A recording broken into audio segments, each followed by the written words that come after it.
യതീഷ് ചന്ദ്ര എന്ന പേര് കേൾക്കുമ്പോൾ പലർക്കും ഓർമ്മ വരുന്നത് പുതുവൈപ്പിലും അങ്കമാലിയിലുമൊക്കെ അഴിഞ്ഞാടിയ ഒരു DCPയാണ്. കോവിഡ് സമയത്ത് നിരോധനം ലംഘിച്ച് പുറത്തിറങ്ങിയവരെ കൊണ്ട് ഏത്തമിടിച്ച ഒരു പോലീസ് ഓഫീസറെയാണ്. 2015 മാർച്ചിൽ ഒരു ഹർത്താലിൽ അങ്കമാലിയിൽ പോലീസ് നടത്തിയ അതിക്രമങ്ങൾ എല്ലാവരും കണ്ടതാണ്. അന്ന് വഴിയാത്രക്കാരെയും വൃദ്ധരെയും പോലും ഓടിച്ചിട്ട് തല്ലിയ റൂറൽ SP യതീഷ് ചന്ദ്രയ്ക്കെതിരെ CPM നേതാക്കൾ രംഗത്ത് വന്നിരുന്നു.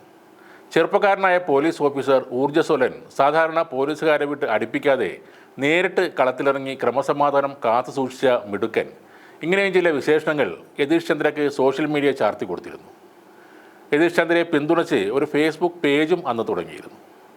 അങ്കമാലിയിൽ SP-യിൽ നിന്നും മർദ്ദനമേറ്റവരിൽ CPM ഏരിയ സെക്രട്ടറിയും പഞ്ചായത്ത് പ്രസിഡന്റും ഒക്കെ പെടുന്നുണ്ട്.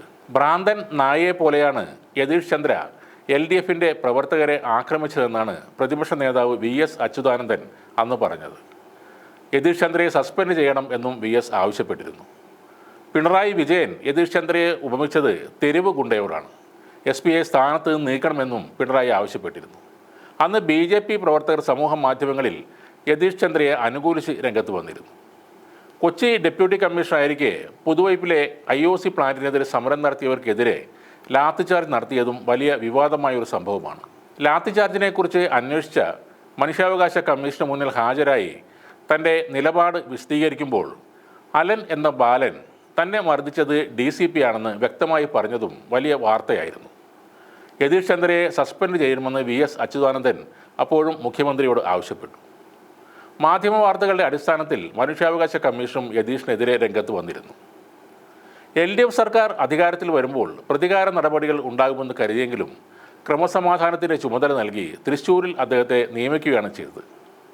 ജനങ്ങൾക്ക് പ്രയോജനപ്പെടുന്ന നിരവധി പദ്ധതികൾ ജനമൈത്രി പോലീസിൻ്റെ ഭാഗമായി നടപ്പിലാക്കി യതീഷ് ചന്ദ്ര ശ്രദ്ധ നേടുകയും ചെയ്തു. ശബരിമലയിലേക്ക് സ്വകാര്യ വാഹനങ്ങൾ കടത്തിവിടാത്ത പോലീസ് നടപടിക്കെതിരെ പ്രതികരിച്ച കേന്ദ്രമന്ത്രി പൊൻ രാധാകൃഷ്ണനോട് ഗതാഗതക്കുരുക്കിൻ്റെ ഉത്തരവാദിത്വം ഏറ്റെടുക്കാൻ താങ്കൾ തയ്യാറാണോ എന്ന് തിരിച്ചു ചോദിച്ച യതീഷ് ചന്ദ്രയുടെ നടപടി ഏറെ വിവാദങ്ങൾക്കിടയാക്കി. കേന്ദ്രമന്ത്രിയെ അപമാനിച്ചു എന്ന് പറഞ്ഞുകൊണ്ട് BJP ശക്തമായി രംഗത്ത് വരികയും പാർലമെൻറ്റിലടക്കം ഈ വിഷയം ഉന്നയിക്കുകയും ചെയ്തു. എന്നാൽ ഏത് സർക്കാർ അധികാരത്തിലിരുന്നാലും അക്രമികൾക്കെതിരെ മുഖം നോക്കാതെ നിയമ നടപടി സ്വീകരിക്കുന്ന ഉദ്യോഗസ്ഥൻ എന്ന പ്രതിച്ഛായയാണ് അവിടെയും യതീഷ് ചന്ദ്രയ്ക്ക് തുണയായത്. സന്നിധാനത്തേക്ക് പോകാനെത്തിയ ഹിന്ദു ഐക്യവേദി നേതാവ് KP ശശികലയെ സുരക്ഷാ കാരണങ്ങളാൽ യതീഷ് ചന്ദ്ര തടഞ്ഞത് വലിയ കോളിളക്കമാണ് ഉണ്ടാക്കിയത്.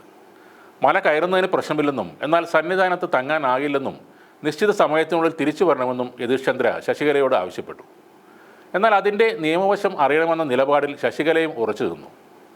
തിരക്കുള്ളതിനാൽ സന്നിധാനത്ത് അധിക സമയം നിൽക്കാൻ പറ്റില്ലെന്ന് യതീഷ് ചന്ദ്ര തീർത്തു പറഞ്ഞപ്പോൾ തർക്കവും മുറുകി. ഒടുവിൽ സന്നിധാനത്ത് അധിക സമയം തങ്ങില്ലെന്ന ഉറപ്പ് ശശികലയിൽ നിന്നും എഴുതി വാങ്ങിയ ശേഷമാണ് ശശികലയെ യതീഷ് ചന്ദ്ര കടത്തിവിട്ടത്. ഒരേ സമയം കർക്കശക്കാരനായും ജനകീയനായും അറിയപ്പെടുന്ന പോലീസുകാരനാണ് യതീഷ് ചന്ദ്ര. യതീഷ് ചന്ദ്ര തൃശ്ശൂർ കമ്മീഷണറായിരുന്ന സമയത്ത് പൂരം പ്രേമികളുടെ കൂടെ ചേർന്ന് നടത്തിയ ആവേശപ്രകടനം സോഷ്യൽ മീഡിയയിൽ വൈറലായി മാറിയിരുന്നു. പുതിയ ദൗത്യവുമായി കണ്ണൂരിൽ വീണ്ടും യതീഷ് ചന്ദ്ര എത്തുമ്പോൾ അത് പോലീസ് സേനയ്ക്ക് കൂടുതൽ കരുത്തായി മാറുമെന്നതിൽ സംശയമില്ല. കണ്ണൂർ DIG ആയാണ് ഇപ്പോൾ അദ്ദേഹത്തിന് നിയമനം നൽകിയിരിക്കുന്നത്. കണ്ണൂർ, കാസർഗോഡ്, വയനാട് ജില്ലകളും കോഴിക്കോട് റൂറൽ ജില്ലയും അധികാരപരിധിയിൽ വരുന്ന തസ്തികയാണ് അദ്ദേഹത്തിന് ഇപ്പോൾ ലഭിച്ചിരിക്കുന്നത്. രാഷ്ട്രീയ മാടമ്പി സംസ്കാരം കേരളത്തിൽ ഇല്ല. ഉയർന്ന പോലീസ് ഉദ്യോഗസ്ഥരിൽ നിന്ന് സമ്മർദ്ദവും ഇല്ല. ഇതാണ് കേരളത്തിലെ രാഷ്ട്രീയക്കാരെയും പോലീസിനെയും കുറിച്ച് യതീഷ് ചന്ദ്ര പറയുന്നത്. കുഴൽപ്പണക്കാരും സ്വർണം കടത്തുന്നവരും ഇനി കൂടുതൽ ഭയപ്പെടണം. കാരണം യതീഷ് ചന്ദ്ര ഈ വിഷയത്തിൽ പ്രത്യേകം ശ്രദ്ധ കൊടുക്കുന്ന ഒരു പോലീസ് ഓഫീസറാണ്.